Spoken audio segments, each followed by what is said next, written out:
Good morning विद्यार्थी बंधूंनो, मी professor doctor Sunanda रेवसे, Shri Pundalik Maharaj महाविद्यालयातील मराठीची प्राध्यापिका. बी.कॉम भाग 3 सत्र 5 साठी आपण माती ही कविता आजच्या तासिकेला घेत आहोत. माती ही कविता डॉक्टर शोभा रोकडे यांची असून ती तुमच्या पाठ्यपुस्तकामध्ये अंतर्भूत झालेली आहे. शोभा रोकडे ही तशी माझी सखी, अतिशय सुंदर, नितळ, सोज्वळ अशी ही अशा अंतःकरणाची ही माझी सखी. अर्थात अमरावती येथील इंदिराबाई मेघे महिला महाविद्यालयामध्ये त्या सध्या अध्यापनाचं कार्य करत आहेत. त्यांची साहित्यसृष्टीची सेवा वाखाणण्याजोगी आहे. मागल्याच वर्षी म्हणजे 2019ला त्यांच्या एकूण 4 पुस्तकांना पुरस्कार प्राप्त झालेला आहे. सांजभूल, संभ्रम सावल्या, तू निरंतर माझ्यातून, धुक्यात विरलेले आर्त, भेटी लागी जीवा, सूर्याची मशाल माझा बाप हे कविता संग्रह त्यांचे अतिशय गाजलेले आहेत. चित्रलिपी तसेच कुष्ठरोग्यांवरील साहित्य चिकित्सेचे 5 समीक्षा संग्रह, एकांकिका, चरित्रात्मक लेखन इत्यादी त्यांचे स्वतंत्र ग्रंथ प्रकाशित आहेत. बाई समजून घेताना, मराठी पत्रकारिता, बिंब प्रतिबिंब या ग्रंथांचे त्यांनी संपादनसुद्धा केले आहे. त्यांची तुझ्या भेटीसाठी ही ध्वनिमुद्रिकासुद्धा निघाली आहे. त्रिपुरा राज्यातील अगरतला येथील राष्ट्रीय लेखक संमेलनात व केंद्रीय प्रसारण मंत्रालयातर्फे आकाशवाणीद्वारा इंदोर येथे आयोजित राष्ट्रीय बहुभाषिक संमेलनात महाराष्ट्राचे त्यांनी प्रतिनिधित्वसुद्धा केलेले आहे. शोभा रोकडे यांची फार मोठी साहित्य संपदा आहे. त्यातून त्यांचे सामाजिक भान, त्यांची सामाजिक जाण,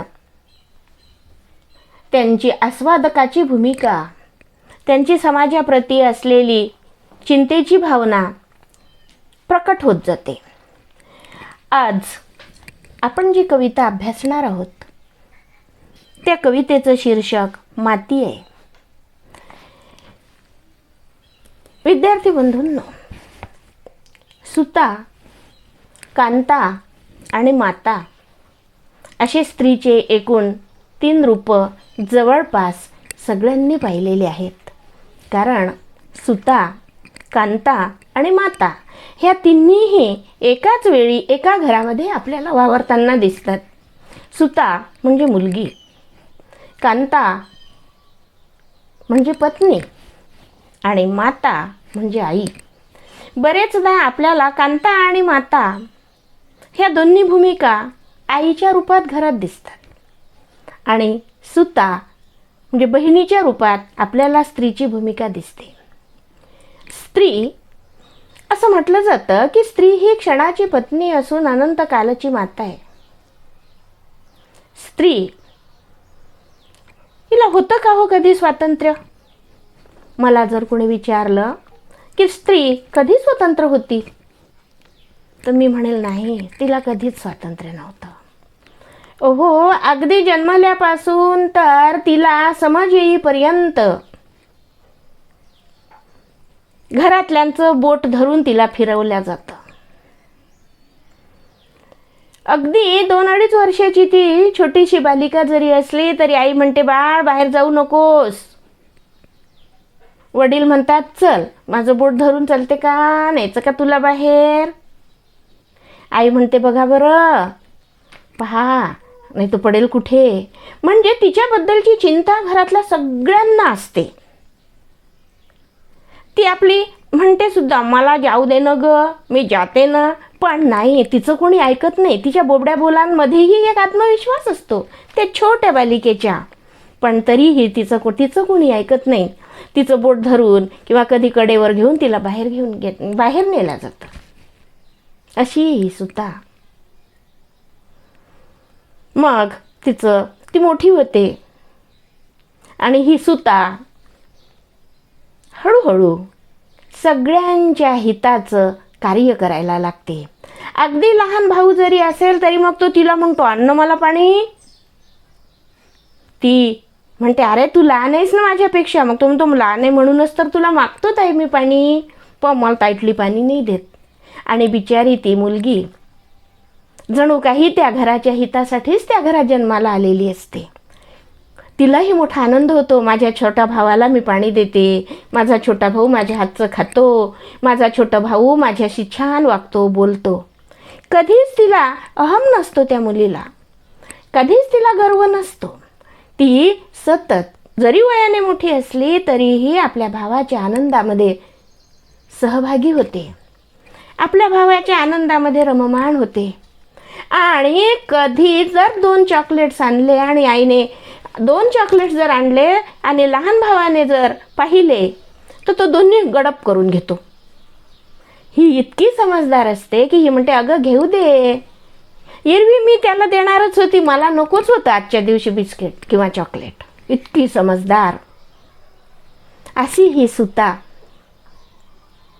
अशी ही दुहिता. मुलीला दुहिता देखील म्हटलं जातं की दोघांचं हित सांभाळणारी, दोघांचं हित पाहणारी. मग दोघांचं म्हणजे कोणाचं? तर लेक लाडकी या घरची, होणार सून मी त्या घरची. की एखाद्या कुंडीमध्ये एखादं रोपटं लावावं आणि मग त्या रोपट्याला कुंडीमध्ये, ती बंदिस्त आहे, जमिनीवर नाही आहे ते रोपटं, वेल ती, तरीही त्या कुंडीतच तिला पाणी मिळालं की लगेचच ती बहरते, फुलांनी डवरते, सगळ्यांना सुगंधित करते आणि आनंदित करते.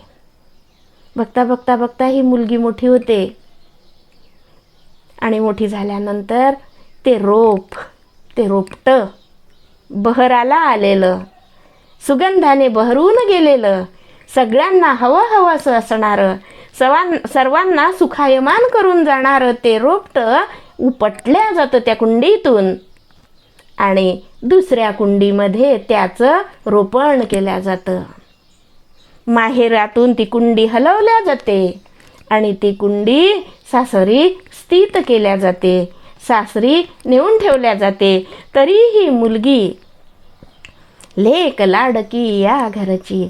मी जशी माझ्या आईवडिलांच्या लाडाची होती, मी जशी माझ्या आईवडिलांच्या प्रेमाची होती, माझ्या माहेरी जसं मला सगळ्याजण मला हवंसं करायचे, मला प्रेम द्यायचे, त्याप्रमाणे होणार सून मी त्या घरची. आणि जणू काही तेच ब्रीद घेऊन ही कन्या सुता न राहता आता कांता बनते कुणाची तरी, पत्नी बनते कुणाची तरी आणि माहेर सोडून सासरी जाते. अशी ही दुहिता, दोन्ही घराचं हित पाहणारी ती सुता. स्त्री ही सुता, कांता आणि माता या 3 पातळ्यांवर आपल्याला वावरताना दिसते. कशी आहे ही स्त्री? काय असतं स्त्री म्हणजे? पडलेलं स्वप्न, आनंद घेण्याची गोष्ट, समजून घेण्याची बाब, की आणखी काय? बघूया कवयित्रीने माती या कवितेत काय वर्णन केलं आहे स्त्रीचं ते.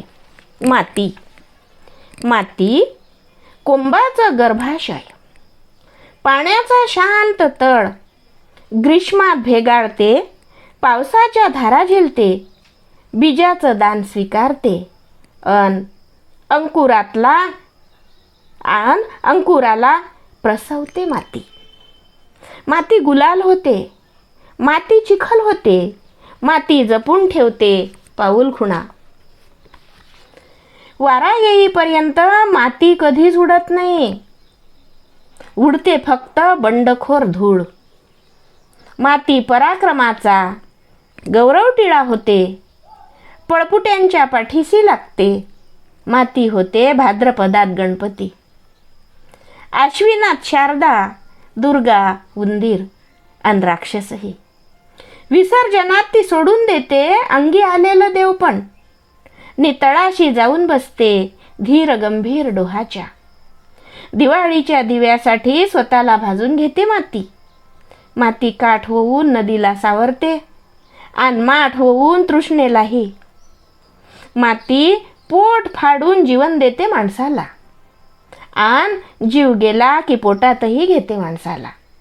मातीच सांभाळते दगडाचे कठोरपण, पाण्याचं ममत्व, भूकंपाचे वादळाचे पिसाळलेपण. मातीच घेते पदरात सगळ्यांना, सगळ्यांची माय होऊन. अशी ही कविता. आता आपण क्रमशः या कवितेचं निरूपण बघूया, कवितेचा आशय बघूया. माती कुंभाचं गर्भाशय. जग कितीही पुढे जाऊ द्या,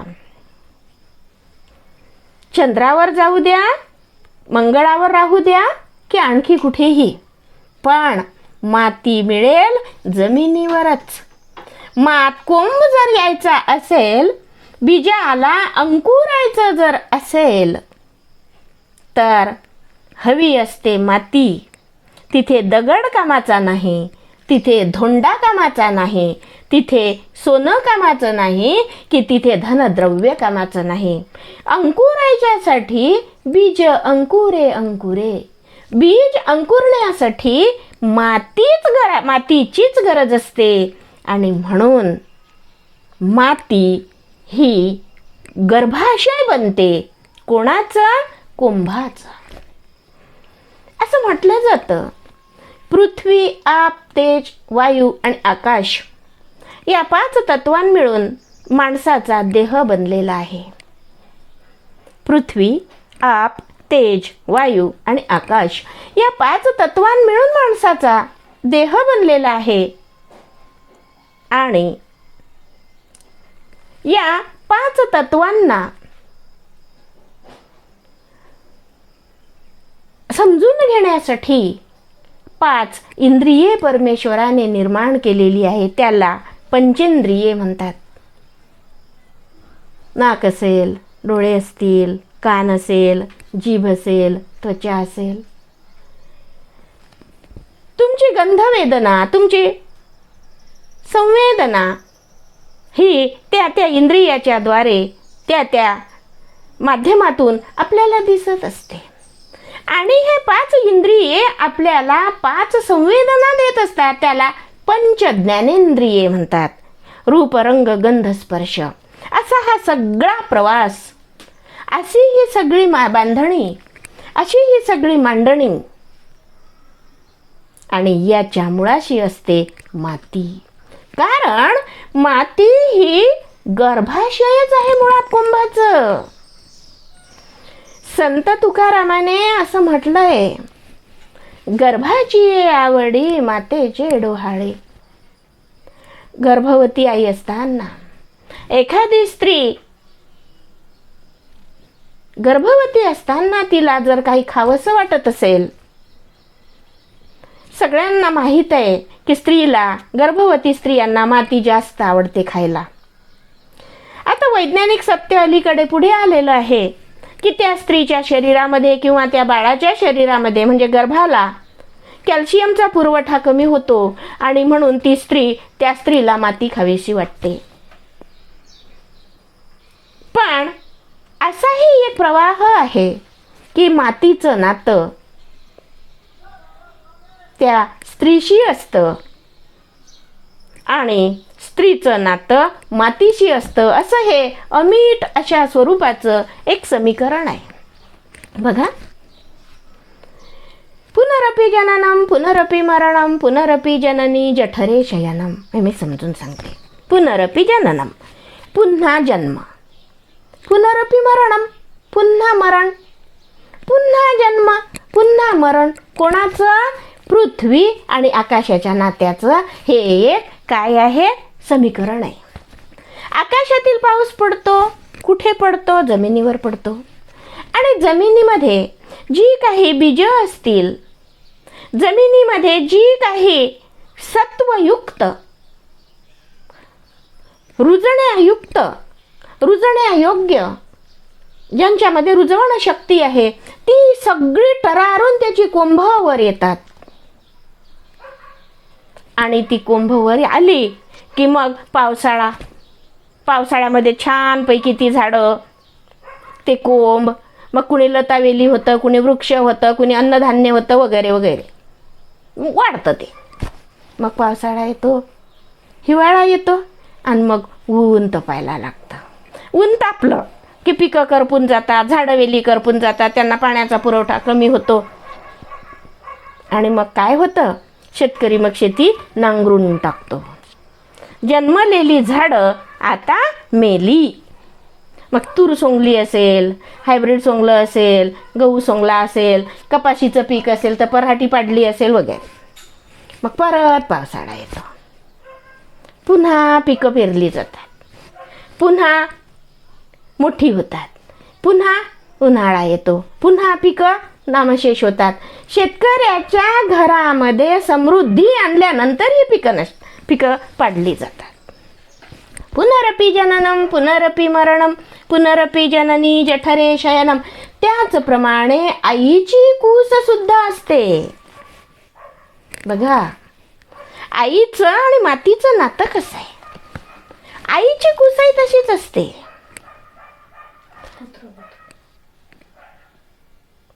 आई पहिल्या बाळाला जन्माला घालते, 9 महिने 9 दिवस उरात पोटात वागवते, जन्माला घालते, लहानाचं मोठं करते. थोडंसं मोठं झाल्यानंतर पुन्हा काही दिवसांनी दुसरं बाळ जन्माला घालते. असं करता करता आपले पूर्वज, आपले जुने लोक सांगतात की अमक्या बाईला इतके लेकरं होते, तमक्या बाईला तितके लेकरं होते. आणि आपल्याला हे पण माहीत आहे की डॉक्टर बाबासाहेब आंबेडकर सुद्धा त्यांच्या आईचं 14वं अपत्य होतं. आणि मग आपल्याला रामायण महाभारत तर कुठेच घेऊन जाते बरं, नाही का. 101 कौरव पांडव वगैरे काय ते असो. तर ही माती कुंभाचं गर्भाशय असते, पाण्याचा शांत तळ असते. मातीमध्ये जर पाणी टाकलं तर पिऊन घेते ती पाणी, पिऊन घेते. आणि तिची तृष्णा भागली की मग ते पाणी मातीवर तरंगायला लागतं. बघा, माती म्हणजे स्त्री, पाणी म्हणजे पुरुष, माती म्हणजे सृष्टी आणि पाणी म्हणजे त्या सृष्टीला जगायला मदत करतो तो. कसं सूत्र आहे हे? दोघांमध्ये अनामिक असं नातं आहे, माती आणि पाणी. मातीला पाण्याचीच गरज असते. मातीला पाणी दिल्याशिवाय, मातीला पाणी मिळाल्याशिवाय मातीच्या ठिकाणी नवीन निर्माणाची ताकदच येत नाही. आणि म्हणून आकाश पुरुष असेल तर माती ही स्त्री आहे. आकाश ब्रह्म असेल तर माती ही माया आहे. आकाश भगवंत असेल तर माती ही त्याची सेविका आहे, दासी आहे. असं हे नातं आहे. माती कुंभाचं गर्भाशय, पाण्याचा शांत तळ. बघा, माती मुळात कोण आहे? सगळं तिच्या ठिकाणी साठवलेलं आहे. कवींनी आईचं वर्णन करताना मोठं सुंदर वर्णन केलेलं आहे. आई तुझ्याच ठाई सामर्थ्य नंदिनीचे, की नंदिनीचं संपूर्ण जगाचं चक्र चालवण्याचं सामर्थ्य जर कुणाच्या ठिकाणी असेल तर ते त्या स्त्रीच्या ठिकाणी असतं. लहानपणी वडील जर गेले देवाघरी तर ती आई आपल्या बाळाचं दुप्पट तिप्पटीने प्रेम देऊन आपल्या बाळाचं संगोपन करते. पण आई जर नसेल तर वडील त्या बाळाचं संगोपन करण्यासाठी असमर्थ ठरतात. कारण मातीच्या ठिकाणी जो एक गुण असतो आकर्षणाचा, कर्षकीय शक्तीचा, चुंबकीय तत्वाचा, तो गुण पुरुषामध्ये नसतो आणि ही एक नैसर्गिक शक्ती आहे, ती एक नैसर्गिक ऊर्जा आहे. आणि म्हणून आई हा काय आहे? आई हा एक ऊर्जा स्रोत आहे, ऊर्जाचा प्रपात आहे, ऊर्जेची फार मोठी दायिनी आहे, वाहिनी आहे. आई ही एक स्त्री, ही एक पुरुषाची ऊर्जा वाहिनी आहे. ग्रीष्मात भेगाळते ही जमीन बघा. गर्भाशय जरी ती माती कुंभाचं बनली, पाण्याचा पात शांत तळ जरी तिच्या ठिकाणी एकवटला, तरी ग्रीष्माच्या उन्हामध्ये ती भेगाळते. तडे जातात त्या उन्हाला. ग्रीष्मात भेगाळते म्हणजेच काय की संसारामध्ये सुखदुःखाच्या भावना असतात. संसारामध्ये,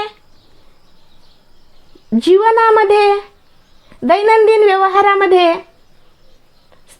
पती पत्नीचे खटके उडतच राहतात. पण तरीही ही स्त्री तग धरून असते. ती फटकन पुरुषासारखी घर सोडून निघून जाऊ शकत नाही, कारण तिची पिल्लावळ तिच्यासोबत असते. याचं उत्कृष्ट उदाहरण मी तुम्हाला मांजरीचं देते. मांजर ही आपल्या पिल्लांना जिथे जन्माला घालते, त्या पिल्लांना दृष्टी आलेली नसते, म्हणजे त्यांचे डोळेही उघडलेले नसतात, तरीही ही मांजर एखादी पाल, एखादा उंदीर, एखाद्याच्या घरातली पोळी, एखाद्याच्या घरातलं काही मिळालं ते कुठल्या तरी एखादा मांसाचा तुकडा, असं सगळं आणते आणि त्या पिल्लांजवळ ठेवते. पुन्हा दुसऱ्या घरी जाते, पिल्लं खेळत राहतात. आणि जेव्हा तिला कळतं त्या मांजरीला की या ठिकाणी माझ्या पिल्लांना सुरक्षित नाही आहे, राहणं सुरक्षित नाही आहे, इथे माझ्या पिल्लांना धोका आहे, तेव्हा काय करते हो ही मांजर? त्या पिल्लांना त्यांच्या मानेला पकडून, विज्ञानाने हे पण सिद्ध केलेलं आहे. एरवी माणसाने जर माणसाच्या मानेला जर फास लावला तर तो पटकन मरून जाईल, पण मांजरीच्या ठिकाणी तसं नसते.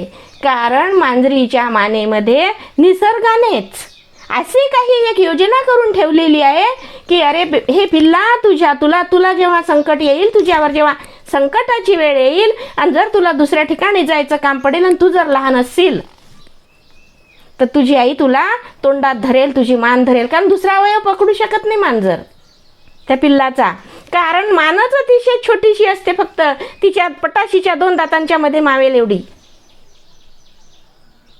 पटाशीचे नाही, सुळे. आणि ती मांजर त्या पिल्लांना घेऊन निघून जाते. भोका दिसतो का कधी आपल्याला? दिसतो? नाही दिसत. दुसरं उदाहरण कुत्र्याच्या पिल्लांचं घ्या. एखाद्या ठिकाणी पिल्लांना घेऊन काही खायचं जर सापडलं तर ती कुत्री आपल्या पिल्लांना सोबत घेऊन जाते. कुत्रा दिसतो का कधी? कुत्रा तर त्या पिल्लांवर वस्कन भुंकतो. म्हणजेच माय ही निसर्गतःच तिच्या पायामध्ये बेडी पडलेली आहे. आणि म्हणूनच मग ती माती मग माझ्या देशाची का असे ना, म्हणूनच कविवर्य कुसुमाग्रज म्हणतात, पुरुष नाही म्हणत आपल्या भारत मातेला भारत पुरुष नाही म्हटलं जात, माता म्हटलं जातं. त्याचं कारण हे, कारण जनसमुदाय, लोकगंगा, लोकांची गंगा म्हणजे हा देश. लोकसागर म्हटलं जातं, नाही असं नाही, पण तो शब्दप्रयोग फार कमी ठिकाणी येतो. लोकसाहित्यामध्ये लोकगंगा म्हटलं जातं. गंगेची उपमा दिली जाते. देशाला माऊली म्हटलेलं आहे. आणि म्हणूनच कुसुमाग्रज म्हणतात, कशा साई भिजविशी डोळे उजळ तुझे भाल, रात्रीच्या गर्भात असे उद्याचा उशक काल. की अरे अगं आई, तू कशाला रडतेस? थांब, 47ची 15 ऑगस्ट लवकरच येणार आहे. आणि ही पारतंत्र्याची जी शृंखला तुझ्या पायामध्ये अडकली आहे ना, ही तटातट तुटणार आहे. आणि म्हणून आपण स्वातंत्र्य देवता म्हणतो. आपला देश ज्या दिवशी स्वतंत्र झाला त्या दिवशी आपण म्हणतो की आम्हाला स्वातंत्र्य देवता प्राप्त झाली. बंधूंनो, हे असं सगळं मातीशी नातं आहे, असं हे सगळं स्त्रीत्वाशी नातं आहे, असं हे सगळं त्या ऊर्जा स्रोताशी नातं आहे. म्हणून माती ही गर्भाचं, कुंभाचं गर्भाशय, मग तो कुठलाही कुंभ असेल, तो स्वातंत्र्याचा असेल, तो क्रांतीचा असेल, तो नवनिर्माणाचा असेल, तो नवचैतन्याचा असेल, तो उल्हासाचा असेल, तो प्रकाशाचा असेल. बघा, सूर्याला सुद्धा सविता म्हटलं जातं. सूर्याला स्त्रीलिंगावरून नाव दिलं जातं, गायत्री मंत्र म्हटला जातो. आणि हा गायत्री मंत्र म्हणजे तरी काय असतं हो? हा गायत्री मंत्र म्हणजे सूर्याची उपासना असते, शक्तीची आराधना असते. ही स्त्री पावसाच्या धारा झेलते आणि बीजाचं दान स्वीकारते. ग्रीष्म ऋतूमध्ये जमीन कितीही भेगाळली, तिला कितीही तडा गेल्या, कितीही तिला अक्षरशः तिच्यावर उभं राहणं जरी कठीण होत गेलं, तरीही आकाशातल्या पावसाच्या धारा पडल्या की केवढी आनंदी होती ही माती. बापरे, ती संपूर्ण सृष्टीला सुगंधाचं दान वाटते. आणि म्हणून आकाशातून मृगाची पहिली धार जमिनीवर पडली की मृदगंध दरवळतो. मातीला देखील सुगंध यायला लागतो, माती देखील सुगंधाचं दान वाटत सुटते. अशी ही स्त्री नवीन संसारामध्ये पडलेली जर ती सुता असेल, ती मुलगी असेल आणि तिच्या घरामध्ये आनंदाचं वातावरण जर असेल, तर सगळीकडे चैतन्याची बहार असते. आणि म्हणूनच तर असं म्हटलं जातं की कशी असते ही मुलगी? तिच्या पायामध्ये आनंदाची रुमझुम असते. तिच्या पायामध्ये काय असतं? चैतन्याचे घुंगर असतात. तिच्या पायाला जणू काही जिप्सी बांधलेली असते. आणि ती जी जिप्सी आहे ती सगळीकडे आनंदाची प्रखरण करत असते. मग ही स्त्री ग्रीष्माचं देखील ऊन झेलते आणि तरीही आकाशातल्या पावसाचं दान स्वीकारते आणि पुन्हा अंकुराला प्रसवते. निसर्गाने तिची रचनाच तशी केली आहे की कुठेही जमिनीवर बीज पडलं आणि त्याला पाणी मिळालं की ते अंकुरणार म्हणजे अंकुरणार. आणि म्हणून असं म्हटलेलं आहे की मुलीचं लग्न झाल्यानंतर, ती सासरी गेल्यानंतर, लग्नाला 2-3 वर्ष झाली की त्या स्त्रीने देखील काय केलं पाहिजे? अंकुराचं दान दिलं पाहिजे. ती आता स्त्री माता बनली पाहिजे. आणि जर चुकून एखाद्या स्त्रीला पुत्रदान अपत्यरत्न होत नसेल, तर मग तिला वांझ म्हणून तिची हेटाळणी केल्या जाते. आणि ती जर गरोदर राहिली तर तिचे सारे सोहळे पुरवल्या जातात, तिचे डोहाळे सुद्धा पुरवल्या जातात. अशा पद्धतीने ही माती अंकुराला प्रसवते. आणि अंकुराला प्रसवल्यानंतर माती गुलाल होते, माती चिखल होते, माती जपून ठेवते पाऊल खुणा. मग ती कधी माती ही गुलाल बनते. आनंदाच्या क्षणी गुलाल उधळला जातो. स्त्रीला देखील आनंदाच्या क्षणी कधी आनंदाच्या क्षणी स्त्री भरून जाते, कधी दुर्दैवाने तिचा चिखल होतो, तिचा राडा केला जातो. तिला पाहिजे अशा प्रकारची वागणूक सुद्धा मिळत नाही. पण तरीही ज्या कुणी तिला प्रेम दिलं असेल, ज्या कुणी तिला आपलं केलं असेल, त्या प्रेमाच्या खुणा ती अविरतपणे जपून ठेवते.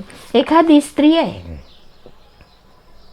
तिला गर्भधारणा झालेली आहे आणि तिला जर म्हटलं की नाही चल तुला आता अबॉर्शन केलं पाहिजे, तू आता हे बाळ काढून टाक पोटातलं, नाही काढणार ती म्हणेल आता मला काहीही नको, मला माझ्या पोटामध्ये जो गर्भ आहे, माझ्या पोटामध्ये जी धारणा झालेली आहे गर्भाची, तीच मला वाढवली पाहिजे, कारण आता मला दुसरं काहीही नको. आणि त्या खुणा ज्या खुणाच्या असतील त्या खुणा ती उरासी जपून ठेवते, अशी ही स्त्री. आणि म्हणून मला असं वाटतं की आपल्या गव्हर्नमेंटने आता कुमारी माता मान्य केलेली आहे. मातेला आता त्या बाळाला आता त्या पुरुषाचं, त्या वडिलांचं नाव दिलंच पाहिजे असं नाही, तर आता ते मूल आपल्या आईचं नाव घेऊन सुद्धा जगू शकतं. मला वाटतं कालाय तस्मै नमः. बदलत्या काळाची पावलंच गव्हर्नमेंटने ओळखली आहेत. स्त्रीच्या सुखाचा गव्हर्नमेंटने यातून विचार केलेला आहे आणि एका अर्थाने हा जो कायदा संमत केलेला आहे, कायदा मंजूर केलेला आहे, त्यातून स्त्रीचा मला तरी असं वाटतं सन्मानच केला आहे. वारा येईपर्यंत मादी कधीच उडत नाही. बघा, ती स्त्री ही संयमाचा पुतळा आहे. असं म्हटलं जातं की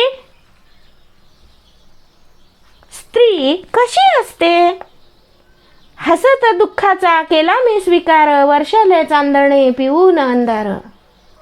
ती कितीही दुःखी असेल, कितीही कष्टी असेल, पण तुमच्या तिच्या दारामध्ये जर कुणी आलं तर ती हसत हसत स्वागत करते, कारण तिच्या ठिकाणी मातृत्वाची भावना असते, तिच्या ठिकाणी दातृत्वाची भावना असते, तिच्या ठिकाणी कर्तव्याची जाण असते आणि तिच्या ठिकाणी नेतृत्वाच्या खुणा देखील असतात.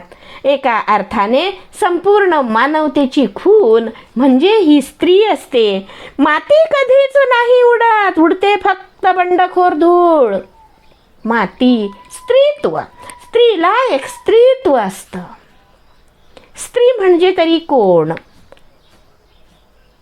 स्त्री म्हणजे जिच्या पोटात असू आणि ओठावर हसू. कशी असते ही स्त्री? ती कधीच खूप सारा प्रतिकार करण्याचा प्रयत्न करते, खूप प्रतिकार करण्याचा प्रयत्न करते आणि नाही सहन झालं तरच तिच्या दुःखाचा स्फोट होतो. एरवी ती स्फोट सुद्धा होऊ देत नाही. ती स्त्री मुळातच सोशिक असते, फार समजदार असते. कुणा कसा दाऊ मी वक्षातला निखारा, माझ्याचा आसवांचा माझ्यावरी पहारा. की ती सहसा कोणासमोर रडतच नाही, कारण आजच्या स्त्रीला माहीत आहे माझं रडणं माझी कमजोरी बनलेली आहे. ती रडत नाही, ती लढते. पण शेवटी काय होतं की असे काही प्रसंग घडतात की नाईलाजाने ती गहिवरते आणि मग ती जेव्हा गहिवरते तेव्हा नकळत तिच्याबद्दल म्हटलं जातं, स्त्रिया जन्माही तुझी कहाणी, हृदयी अमृत नयनी पाणी. आणि मग तिच्या डोळ्यातलं पाणी, तिच्या हृदयातलं अमृत दाखवतात. पण केव्हा? जर अमृत ओळखणारा जर कुणी असेल तर. एरवी आज स्त्रियांच्या आसवांचा देखील बऱ्याच ठिकाणी फायदा घेतला जातो. स्त्री बरेच वेळा पुरुषाच्या, असं म्हटलं जातं की प्रत्येक पुरुषाच्या मागे एका स्त्रीचा हात असतो, प्रत्येक पुरुषाच्या, पराक्रमी पुरुषाच्या मागे. मग आपण असं म्हणूया की स्वामी विवेकानंदांच्या मागे माता भुवनेश्वरीचा हात होता.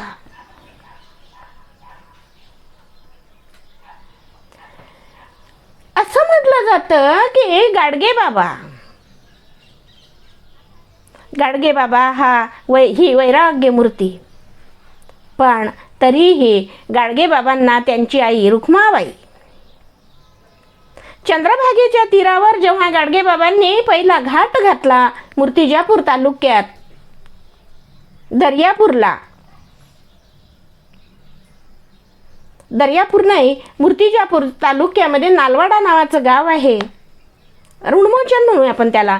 त्या चंद्रभागेच्या काठावर पहिला जेव्हा घाट घातला आणि गाडगे बाबाची आई डोईवर भाकरी घेऊन, कांदा भाकरी घेऊन जेव्हा गाडगे बाबांना म्हणायला गेली की अरे डेब्या चल घरी, तुया लोकी, तुया मुदगल, तुया गोविंदा, तुई कलावंती आणि तुई कुंती वाट पाहून राहिले. तेव्हा गाडगे बाबा म्हणतात की मा जाय तू घरी, आता मी येत नाही तुया संग. मग का शेवटी ती माय म्हणते की अरे बापा एक घास तरी खाऊन घे, म्या भाकर आणली, भाजी आणली. गाडगे बाबा म्हणतात तुले कोण सांगितलं होतं व आण्याले, आणि जाय मी मेलो असं समज. गाडगे बाबाची आई म्हणते हो रे बापा, मी तसंच समजीन आता तू मेला म्हणून, नाही तर आता तू घरी येतच नाही. पण बापा मी माय हो रे, मी माती आहे, माय आहो, खाय रे बापा 2 घास मायाजवळचे. आणि मग गाडगे बाबा म्हणतात आज तू माझ्यासाठी भाकर आणली मा, मग आता रोजच तू माझ्यासाठी भाकर आणत जाशील. अरे काही विचार करू नको मा, ज्या देवानं चोच दिली ना, पोट दिलं ना मा, तो देव ज्या देवानं चोच दिला ना मा, ते चोच भरण्यास, त्या चोचीतून दाना पोटात जाण्यासाठी मान पंख सुद्धा दिले आहेत पक्षाले. सांगू का मा कसं असते, रोटी तेरी ढूंढत आहे मना करो विश्राम, दाने दाने पे लिखा है खाने वाले का नाम. अरे मला जिथे कुठे माझा शेर असेल, जिथे कुठे माझं अन्न असेल तिथे मी भेटेनच, जाय माय तू.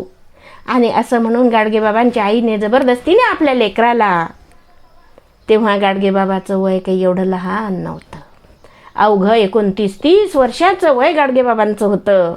गाडगे बाबांना जे वैराग्य आलं होतं ते वैराग्य गाडगे बाबांना वयाच्या 29व्या वर्षी आलं. जवळपास तो काहीतरी 1902-3चा काळ होता. 1876 गाडगे बाबांचा जन्मदिवस आहे, जन्मवर्ष आहे. आणि गाडगे बाबांना खऱ्या अर्थाने विरक्ती जी आली ती जवळपास 1905 मध्ये. तेव्हा गाडगे बाबाचं वय तब्बल 28-29 वर्षाचं निश्चित होतं. कवयित्री असं म्हणते की बघा, माती पराक्रमाचा गौरव टिळा होते, पळपुट्यांच्या पाठीशी लागते. माती होते भाद्रपदात गणपती. काय होते ही माती? माती ही तुम्हाला सोडत नाही. आणि खरं आहे, माती माणसाला कधीच सोडत नाही. बा तुमचा जन्म झाला तेव्हा बाळाला डायरेक्ट आकाश दिव्यात, आकाश पाळण्यात नाही बसवत. बाळाचा जो पाळणा असतो तो मातीशी संबंधित असतो. सारे डोहाळे मुलाचे, बाळाचे, लेकराचे मातीशी असतात. बघा माझा मुलगा जेव्हा छोटा होता, अर्णव त्याचं नाव, तो इतका मिश्किल होता, लहानपणी इतका मिश्किल होता की त्याला कितीही वेळा आंघोळ घातली, त्याला कितीही चांगलं चुंगलं ठेवलं तरी शेवटी तो गाढवासारखा त्या फुफाट्यात जायचा. आमच्या अंगणामध्ये माती होती आणि तो माती आणायचा, जिथे जेवढं किटवं पाणी दिसलं तिथून पाणी न्यायचा आणि माती कालवायचा. आणि त्या मातीचं काय बनवायचा तो? बॉम्ब बनवायचा, विमानं बनवायचा, गाड्या बनवायचा. मुलगी माझी मातीच्या बाहुल्या बनवायची, मातीचे छोटे छोटे चित्र बनवायचे. हा संबंध मी माझ्या मुलांचा सांगितला. पण लहान मुलं जेव्हा आपली कला दाखवतात तेव्हा भिंतीवर चित्र काढतील, खडूनं काढतील, कोळशानं काढतील, जे काय हातात पेन्सिल पेन सापडला त्याने काढतील. पण ती सारी मातीशी संबंधित असतात. त्यांची इमॅजिनेशन असते त्याच्यामध्ये, त्यांची काय म्हणूया त्यांना कल्पनाशक्ती त्याच्यामध्ये असते एकवटलेली. पण त्याच्याही पलीकडे जे त्यांना दिसतं त्याचेच चित्र ते मुलं काढत असतात. आणि हा असतो मातीचा गुणधर्म. माती जे एकदा जर चिकटली ना तुम्हाला, मग ते तिचं प्रेम असेल, तिचा गुणधर्म असेल, तिचे गुण असतील, आणि शेवटी काय करते ही माती? मातीच तुम्हाला जोजवते, मातीच तुम्हाला खेळवते, मातीच तुम्हाला झोपवते, आणि शेवटी श्रमिक हो, घ्या इथे विश्रांती. आणि जेव्हा त्याचं कलेवर पडतं, त्याचं पार्थिव होतं, तेव्हा देखील ही मातीच त्याला आपल्या उदरामध्ये घेत असते. आणि म्हणून आई आपल्या मुलांना नेहमी म्हणत असते, अरे पोटात सपातला, ताटात नाही सपातशील काय? म्हणजे अरे तू माझ्यावर संशय घेतोस का? अरे 25-25, 30-30, 40-40 वर्षाची मुलगी असेल आणि आईच्या कुशीमध्ये जेव्हा ती रडते, आईच्या खांद्यावर मान टाकून जेव्हा ती मुलगी रडते, तेव्हा आई म्हणते, बेटा माझ्या पोटात मावलीस, ताटात मावणार नाहीस, काळजी करू नकोस, मी तुझ्या पाठीशी आहे, भिवू नकोस, मी तुझा आधार आहे. अशी ही निराधारांची आधार माऊली, अशी ही माय, अशी ही माती, अशी ही आमची गोजीरवाणी, आमच्यावर कृपा करणारी आमची माय. माती भाद्रपदात गणपती होते, अश्विनात शारदा होते, दुर्गा उंदीर अन राक्षसई, असं म्हटलं जातं की नारी बने चिंगारी. जितकी ती सोज्वळ असते, जितकी ती चांगली असते, जेवढी ती विरांगणा आहे, तेवढीच ती रणमर्दानी सुद्धा आहे. तेवढीच ती जेवढ्या पद्धतीने, जितक्या चांगल्या पद्धतीने तिला पोषण करता येतं, जितक्या चांगल्या पद्धतीने तिला संरक्षण करता येतं, तितक्याच पद्धतीने तिला संहार देखील करता येतो. अशी ही स्त्री आहे, अशी ही आई आहे. बघा, जन्मल्यावर नवीन रोपांना जन्माला घालते ती माती, आणि भूकंप झाला म्हणजे पोटातही घेणारी कोण असते हो? मातीच. सजीवाच्या किती अवस्था आहेत? 4. उद्भिज, स्वेदज, अंडज आणि जारज. या 4 अवस्थांच्या व्यतिरिक्त या सृष्टीमधले कोणीही जन्माला येत नाही, आणि जर येत असेल तर मला सांगा, आपण त्याच्यासाठी पारितोषिक ठेवू. या 4 अवस्थांच्या व्यतिरिक्त जन्माला कोणीच येत नाही. उद्भिज, जमिनीचं पोट फोडून, मग ते गवत असेल, झाडं झुडपं असतील, बीजांकुरं असतील. स्वेदज, घामातून उवा, लिखा, गोचिड. जारज, जारकर्मातून. आणि अंडज, अंडी पक्षिणी उबवतात आणि अंड्यातून पक्षी बाहेर येतात. ह्या 4 अवस्था. पण या 4ही अवस्थांच्या मुळाशी काय असतं? एक स्त्री तत्व असतं, एक मातीचं तत्व असतं, एक शक्ती असते, एक सामर्थ्य असते. आणि म्हणून ह्या स्त्रीचा कधीही कोणीही अंत पाहू नये. बघा ना तुम्ही, नागिन चित्रपट खूप जणांना आवडतो. मला माहीत नाही काय खरं काय खोटं, पण फक्त त्याच्यातली नागिन ही सत्य, एवढं लक्षात ठेवा. आणि मग त्या नागिणीला काहीतरी होतं, तिच्या जोडप्याला कोणीतरी मारतं, आणि मग ती डंख करते, डंख देते, डंख मारते, ज्याने कोणी तिला त्रास दिला. आईला वाटेल तशा प्रकारचा त्रास दिला तरी चालतो, पण तिच्या मुलाला, तिच्या मुलीला किंवा तिच्या लेकराला तिच्यासमोर कोणीतरी हिम्मत असेल तर थापड मारून दाखवावी. आणि मग बघा त्या आईचा काय नवीन एक रुबाब दिसतो, तिचं एक नवीन रूप तयार होतं. तिला वाटेल तशा प्रकारचे क्लेश दिले, नवऱ्याने तिला कितीही वेळा मारलं तरी ती सहन करेल. पण नवऱ्याने तिच्या समोर मुलांना मारू द्या, ॲटोमॅटिक आईच्या अन्नावर परिणाम होतो, तिच्या यकृताचा आकार बिघडतो, तिची पचनक्रिया संपून जाते, तिचं आहारच संपून जातो. अशी ही माता, अशी ही आई. आणि म्हणून माता ही कधीच कुमाता होऊ शकत नाही.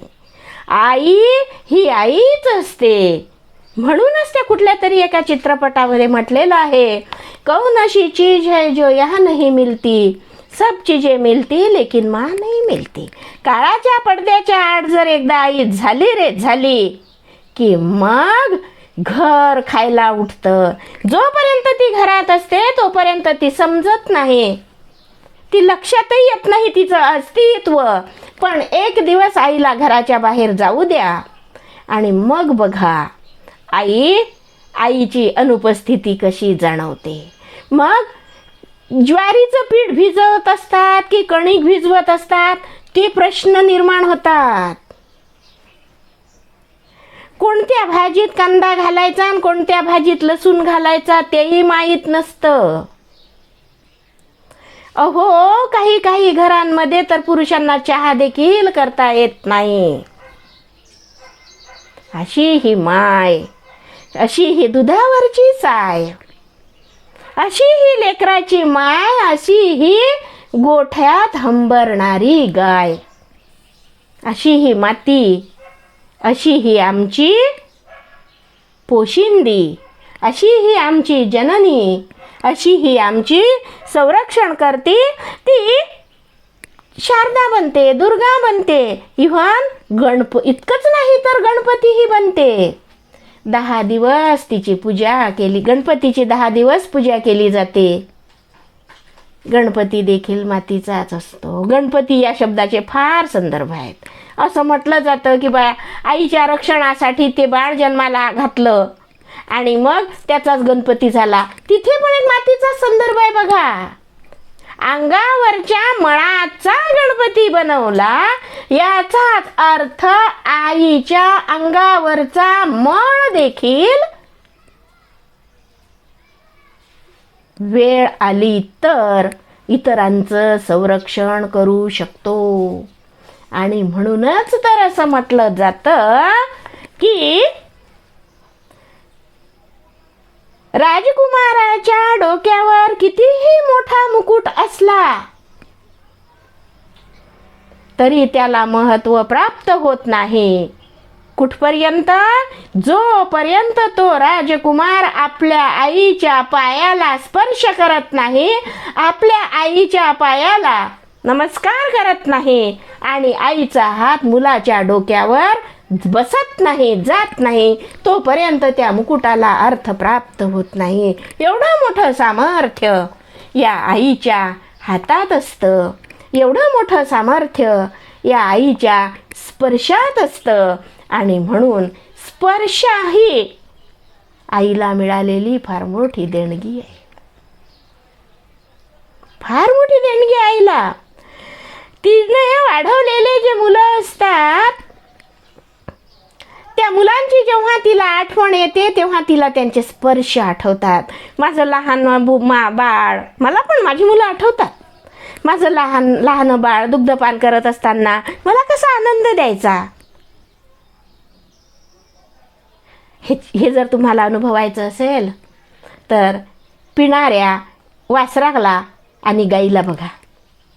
वासरू जेव्हा पितं, गाईच्या आचळाला झोंबतं, तेव्हा गाईचा पान्हा कसा टरारून वर येतो आणि ती गाय त्या वासराचं पुच्छ किंवा पुच्छाच्या वरचा भाग कसा चाटते. तुम्हाला माहित असेल की लहान मूल झोपलं म्हणजे त्या मुलाच्या पोटावर चोळी किंवा ब्लाऊज किंवा एखादा कपडा टाकतात. का टाकतात? कारण त्या मुलाला माहीत असतं की मी झोपलो म्हणजे माझ्या पोटावर माझ्या आईचा हात आहे, मला आता कशाचीच भीती नाही. आई त्याला थोपटते थोपटते थोपटते आणि मूल झोपायला लागलं, निद्राधीन झालं की हळूच एखादं ब्लाऊज, एखादा कपडा त्याच्या पोटावर टाकते. मग एखादी माशी, एखादं चिलूट त्याला स्पर्श करतं, त्याच्या अंगावर बसतं, त्या मुलाला जाग येते आणि मग हळूच आई त्याला थापटते, पुन्हा बाळ झोपी जातं आणि मग आई पुन्हा ते पांघरून त्याच्या अंगावर टाकतंय. त्या बाळाला असं वाटतं की हा माझ्या आईचा स्पर्श आहे, माझ्या आईच्या अंगातला कपडा आहे, म्हणजे माझी आई माझ्या बाजूला आहे, माझी आईने माझ्यावर सावली धरलेली आहे. अशी ही माय, अशी ही आई, अशी ही माती, सर्व गुण संपन्न. इतकंच नव्हे तर तुम्हालाही, तुमच्याही ताकदीला, बघा तुम्ही तुमच्या ताकदीला केवढी पुष्टी देते. जगाच्या पाठीवर फक्त आई आणि वडीलच असे असतात की त्यांना नेहमी आपल्या मुलांचं भलं व्हावं असं वाटत असते. माझा मुलगा जर IAS झालेला असेल आणि तो जर मावशीच्या पाया पडायला गेला असेल, किंवा माझा मुलगा जर MBBS झाला असेल आणि तो जर मावशीच्या मुलीला मावशीकडे पाया पडायला गेला असेल दसऱ्याच्या दिवशी, तर मावशी पटकन म्हणते, अरे वा, आता काय राहिलं तुझं, तर एवढा मोठा डॉक्टर झालास. मामीकडे जर गेला पाया पडायला तर मामी पण म्हणते, एवढे सगळे पैसे कमवतोस आता तू, किती श्रीमंत झालास, आता काय पाहिजे तुला, तुला तर सगळं मिळालं, आमच्याकडे लक्ष दे की आता थोडंसं, नाही तो मोठा डॉक्टर झाला, सोडून देशील मामीला, विसरून जाशील मावशीला, विसरून जाशील काकूला. पण आई तसं नाही म्हणत. आईच्या जेव्हा मुलगा कितीही मोठा झाला आणि पाया जर पडला तर आई त्याला 2 हाताने उचलते. थरथर तिला लाज वाटत नाही, तिला भीती वाटत नाही की माझा मुलगा एवढा मोठा ऑफिसर आहे, एवढा मोठा डॉक्टर आहे, एवढा मोठा अधिकारी आहे. ती त्याला उचलते, त्याच्या डोळ्यात पाहते आणि म्हणते, सुखी राहा बेटा, आहेस त्याच्यापेक्षा मोठा हो, माझा आशीर्वाद तुला आहे. ते हृदय कसे आईचे जे आनंदेही रडते, मी उगाच सांगत नाही. असं गोविंदाग्रज त्या कवितेमध्ये म्हणतात. राजहंस माझा निजला या कवितेमध्ये गोविंदाग्रज म्हणतात की जगाच्या पाठीवर आई मुलाच्या आनंदामध्येही सतत रडत असते. म्हणजे ती दुःखी असते असं का नाही, तिला असं वाटतं की मिळालं त्याच्याही पेक्षा माझ्या मुलाला अजून जास्त मिळावं, इतकी निस्वार्थी भावना, एवढी निकोप भावना तिची असते. निसर्गामध्ये विंचवीचं उदाहरण सगळ्यांना माहीत आहे. नसेल तर 2 मिनिटात सांगते तुम्हाला. विंचवी एका वेळी कितीतरी पिल्लांना जन्माला घालते, जवळपास 40, 30, 35 पिल्लांना एका वेळी जन्माला घालते. आणि पिलं जन्माला आल्यानंतर त्या पिल्लांना भूक लागते. तुमच्या माहितीसाठी सांगते, विंचवीला दूध नसतं आणि मग काय होते, ते पिल्लं जन्माला येतात आणि विंचवी निपचित अशी जमिनीवर मातीवर पडून राहते. विंचवीचे पिल्ल मातेलाच तोडून तोडून तोडून खातात. सगळे पिल्ल एका वेळी त्या आईवर तुटून पडतात आणि आई पूर्णपणे संपेपर्यंत तुटून पडतात. आणि मग आई संपली की पिल्ल पांगतात. आई ही एक समर्पण असते. आई हा एक त्याग असतो. आई हा एक यज्ञ असतो. आई हे एक तत्व असतं आणि हे तत्व यावस चंद्र दिवा करो. जोपर्यंत चंद्र आणि सूर्य आहे तोपर्यंत हे तत्व कधी संपणार नाही. हो, आईला शेजारच्या एखाद्या मुलाने जर शिवी हासडली आणि ती शिवी जर त्या मुलाने ऐकली, एरवी नाकावरची माशी न हाकलणारं ते मुलगा, ते पोरग बाह्या उंचावतं. आई म्हणते, का रे कुठं चालला बेटा? तो म्हणतो, थांब थांब आई थांब. मग आई घरातून बाहेर येते. अरे पण कुठे चाललास तू बेटा? आई थांब, तू बोलू नको. मग आई शेजाऱ्या पाजाऱ्यांना विचारते, रे माझा मुलगा कुठे गेला? काय झालं? तो धावत गेला, तो क्रोधायमान दिसला, तो क्रोधाविष्ट झालेला दिसला, तो रागात दिसला, कुठे गेला? मग कुणीतरी सांगतं, काकू काकू तुमच्या मुलाला की नाही कुणीतरी आईवरून शिवी दिली आणि तो गेला भांडायला. मुलगा सगळं काही सहन करू शकतो. आईला हसडलेली शिवी तो सहन करत नाही, पण तरीही आई तिथं पोचते आणि आई त्या मुलाचे हात धरते, त्याच्या बाहूला पकडते आणि म्हणते, चल बेटा घरी. काय म्हणते हो ही आई? मला शिवी दिली, त्याचा तो समूळ नष्ट होईल? नाही, असं कधीच कोणती आई म्हणत नाही. ती आई म्हणते, चल बेटा देऊ दे शिवी. त्याने मला शिवी दिली काय आणि त्याच्या आईला शिवी दिली काय? माय तर बाबू इथून तिथून एकच असते रे. मातेवरून शिवी नको देऊ गुणवंता, मातेवरून शिवी नको देऊ गुणवंता, माझं काय जाते येते तोंडी तुझी माता. मला नाही दिली वाढत्याने शिवी, त्याच्या मायेने दिली. आणि म्हणून जुने लोक, पूर्वाश्रमीचे लोक नेहमी म्हणायचे की गाईचं वासरू हे गाईला लावलं पाहिजे. अशी ही माय, अशी ही आई दुर्गा होते, रणचंडिका होते, काय होत नाही. विसर्जनात ती सारं सोडून देते. त्याग शिकावा तो आईकडूनच, सहनशक्ती शिकावी ती आईकडूनच. आणि म्हणून आईला सहनशक्तीचं मंगल असं मंदिर म्हटलं जातं.